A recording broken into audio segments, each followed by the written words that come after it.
Have you ever sat next to her and felt it in your chest? That she isn't in love with you anymore? She's just still here? Here's the disturbing truth. When she doesn't love you, she usually doesn't leave first. She changes first. She stays close enough to keep the comfort and distant enough to keep her conscience quiet. And the longer you stay in that middle space, the more you start mistaking survival for loyalty. You tell yourself love is working through phases, but what you're really doing is carrying something that has already been put down on her side. You can feel it in the air before you can explain it. The way her "hey" sounds flat. The way she doesn't ask follow-up questions anymore. The way you start performing for a reaction, like you're on stage in your own relationship. And the worst part is you keep trying harder because you think effort can revive what's missing. It can't. Effort can maintain access. It can maintain routine, but it can't manufacture love. Reason 1. Her effort becomes optional. In the beginning, she cared if you felt secure. She checked in. She made time without you begging. She showed up with intention because she still feared losing you. Then something flips. Not loudly, quietly. She starts assuming you'll stay anyway, so effort becomes something she does only when it's convenient. You'll see it in the patterns that look small until they stack. Plans get vague. Replies get slower.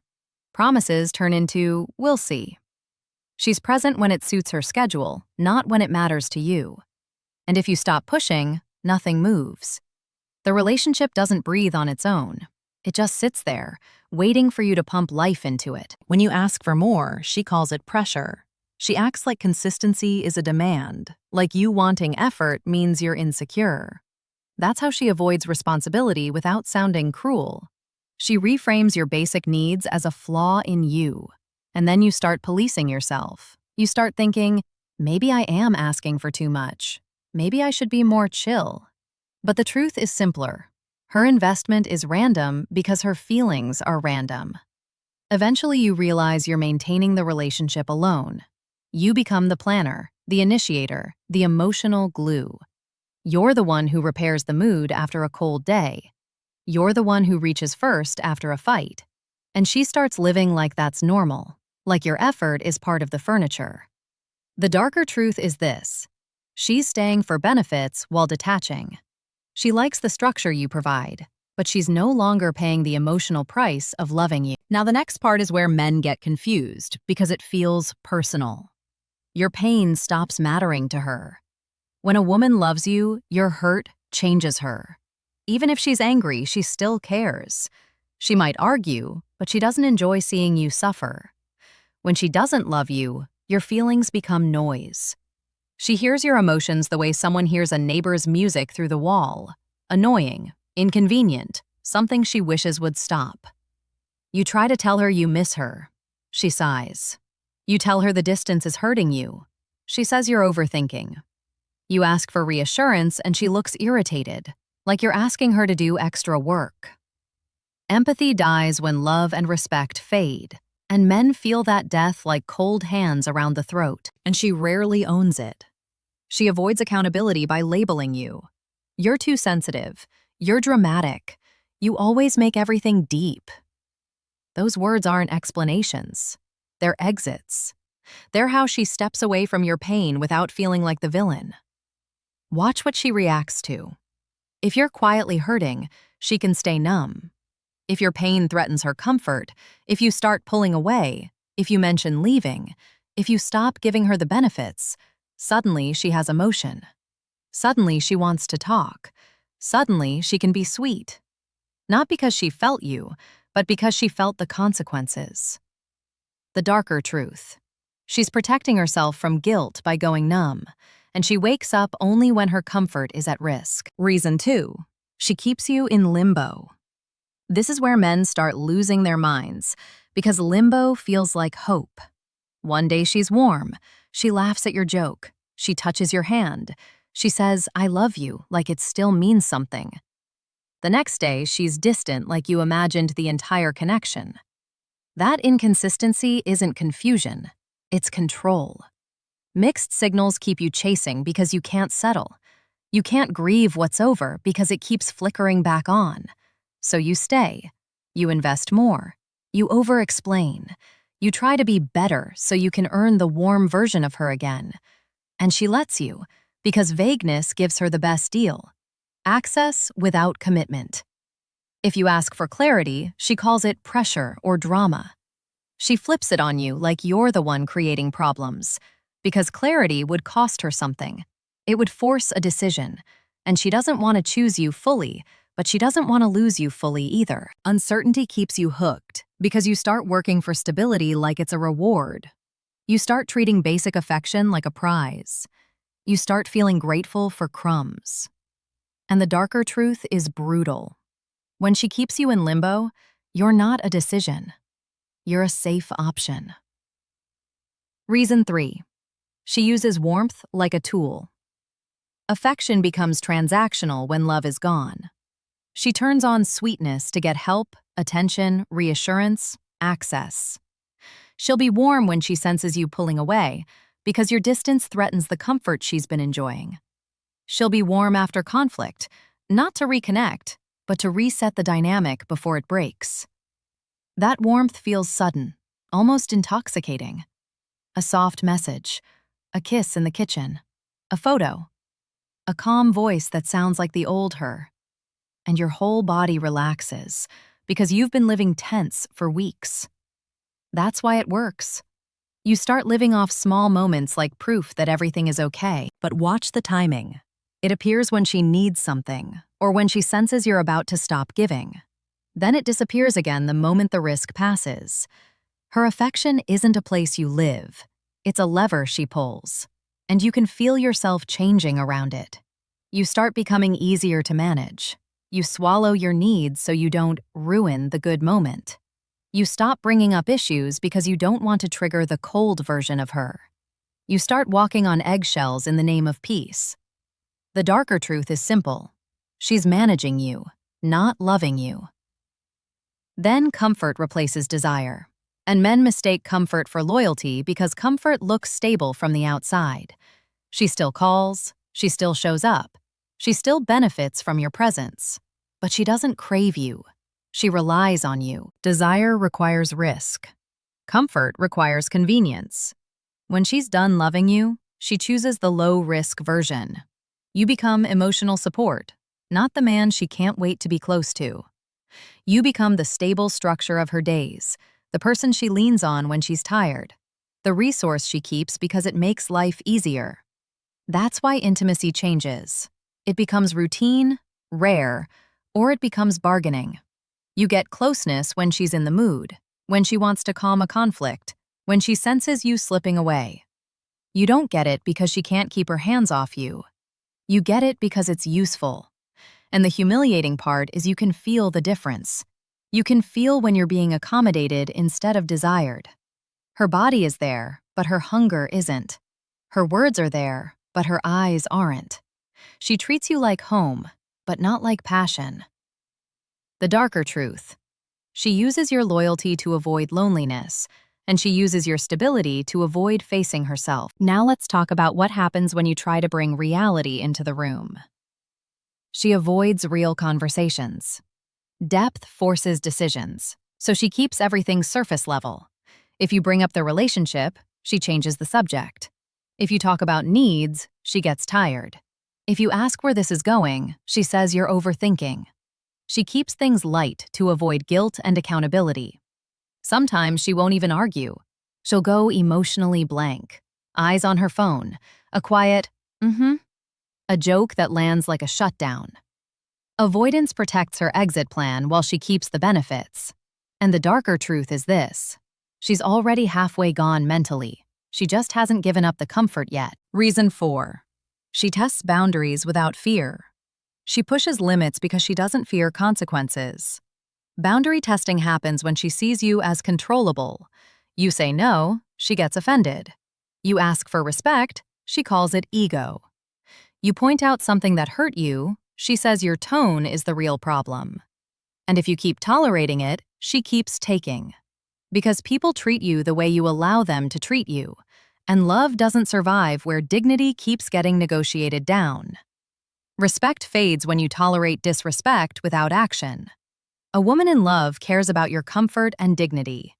A woman who doesn't love you cares about what she can get away with, but it doesn't stop at boundaries. When love is gone, she starts treating you like a resource that shouldn't ask questions. She wants access to your effort, your attention, your stability, while keeping her own investment flexible. That's why your standards suddenly become too much, and your needs suddenly become drama. Not because you changed, but because you started noticing what she's been quietly taking. Here's something colder to watch for. She gives her best energy away from you. Not always in an obvious way, like cheating. Sometimes it's just where her aliveness goes. She laughs harder at her phone than she laughs with you. She responds faster to people who don't require anything. She lights up for strangers online, for friends, for coworkers, for anyone who gets the fun version of her without touching the real relationship. With you, she's tired. With you, she's not in the mood. With you, everything feels like effort, and you start feeling it, like a quiet humiliation. You'll be talking and she'll half listen. Then her screen buzzes and her whole face changes. Suddenly, she has warmth. Suddenly, she has words. Suddenly, she has attention. And you realize you've become the place she comes back to, not the place she runs toward. That shift is a kind of loneliness men don't admit, because it feels like you're competing with ghosts you can't fight. Then there's the intimacy that turns into leverage. When she doesn't love you, closeness becomes something she can withhold to control the temperature of the relationship. It's not just about sex. It's about affection, softness, the little touches that used to be natural. Now they're timed. Now they happen after conflict to quiet you. Or when you start pulling away to bring you back in. Or when she wants something and she knows your heart still responds to warmth. You'll notice how quickly she can turn it off again. One good night, one soft moment, and you think maybe it's coming back. Then the next day she's distant, and you're sitting there replaying the good moment like it was a promise. That's how leverage works. It keeps you hopeful enough to stay, and anxious enough to behave. And the more this goes on, the more you start feeling alone even when she's right there. Alone at dinner. Alone in the car. Alone in the same bed. Not because she's physically gone, but because you can't reach her. You stop being met. You stop being received. Your words land and disappear. Your affection hits a wall and slides off. A man starts doing strange things in that space. You start talking too much to fill the silence. You start being extra nice to earn the mood. You start reading her face like a forecast, trying to predict whether today you'll get warmth or coldness. You start lowering your expectations so you can call disappointment realism.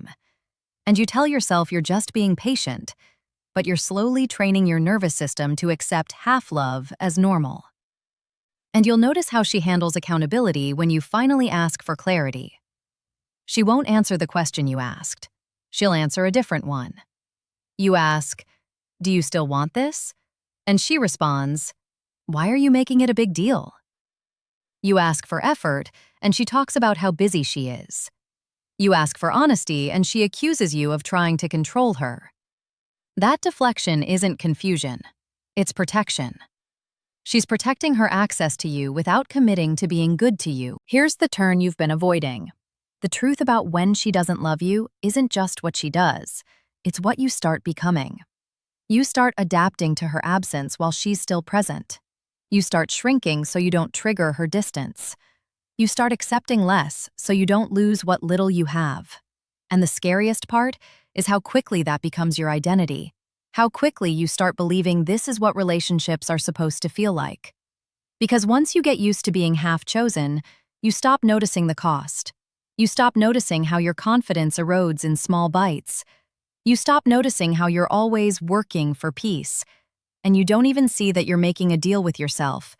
You'll trade your dignity for comfort, as long as you don't have to face the silence of a clean ending. You tell yourself you're staying because you're loyal. But loyalty without reciprocity becomes self-abandonment.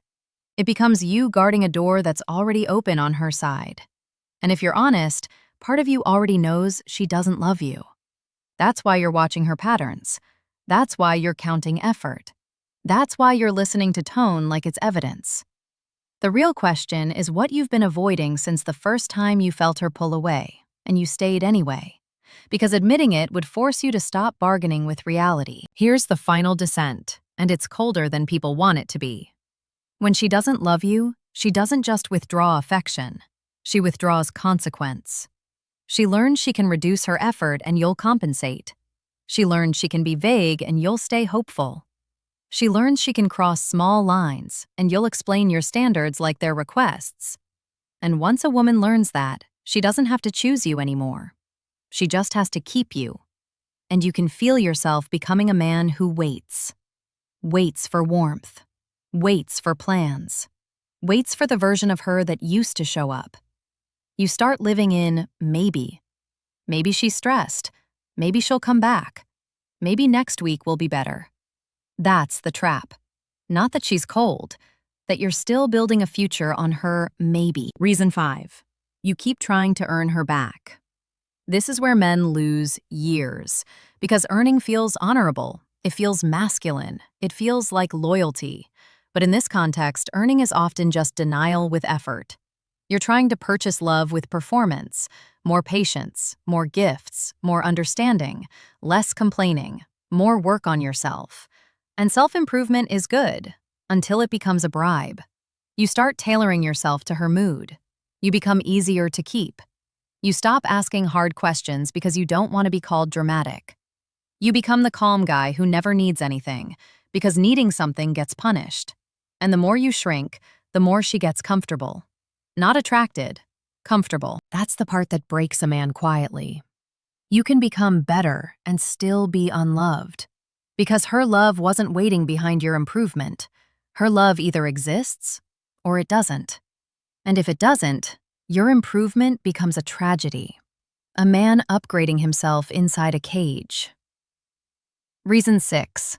You start accepting disrespect just to avoid the final loss. This happens slowly. You tolerate the canceled plans. You tolerate the dry tone. You tolerate the lack of appreciation. You tolerate being the last priority. You tolerate intimacy being rare or timed. And each time you tolerate it, you teach your nervous system that pain is normal. And she learns something too. She learns your boundaries are negotiable. She learns your standards come with speeches, not consequences. So she tests more. Not always maliciously, sometimes unconsciously. People push where the wall is soft. If she gets offended when you say no, it's because she expects compliance. If she calls your standards insecurity, it's because shame is the easiest way to disarm a man. If she flips your concerns into pressure, it's because clarity would force her to choose, and she doesn't want to choose you fully. She wants access. This is the part nobody talks about. A woman can keep you without loving you if you keep offering yourself without requiring reciprocity. That's not her cruelty. That's your permission. Reason 7. She gives attention elsewhere because it's lighter there. Not always cheating. Often it's emotional energy. She laughs more freely with other people. She's softer with strangers. She responds faster to the world than she responds to you. Because those interactions don't come with responsibility. They don't come with needs. They don't come with the weight of a relationship she's half committed to, and you feel it in the most humiliating way. You're the man who gets the tired version, the drained version, the I don't want to talk version, while someone else gets the bright eyes, the playful voice, the warmth. That's when you realize you've become the place she returns to, not the place she runs toward. And if you confront it, she'll call you paranoid, jealous, insecure, because again, labeling you is easier than facing what she's doing. Reason 8. You feel alone even when she's there, because love is participation. Love is being met. Love is someone caring how you feel, even when they don't agree. Love is effort that exists without being demanded. When she doesn't love you, the room stays cold no matter how much you talk. You can hold her and still feel like you're holding air, and you start doing something that should scare you. You start getting used to it. You start calling loneliness peace. You start calling emotional starvation stability.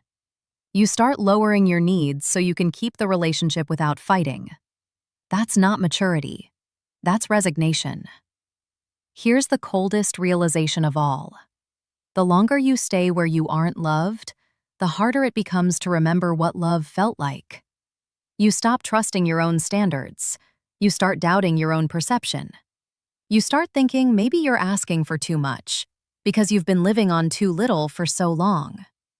And that's why the truth about when she doesn't love you matters. Not because you need to hate her, not because you need revenge, but because staying turns you into a man who accepts being half chosen. And that doesn't just cost you this relationship.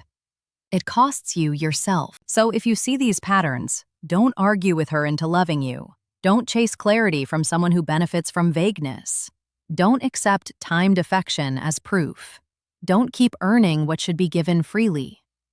A woman who loves you doesn't make you beg for basic effort. She doesn't treat your pain as noise. She doesn't keep you in limbo. She doesn't use warmth like a tool. She doesn't replace desire with comfort and call it love. She doesn't avoid real conversations. And she doesn't test your boundaries because she fears losing you too much to play with your dignity. If this made you see something you were avoiding, you already know what to do.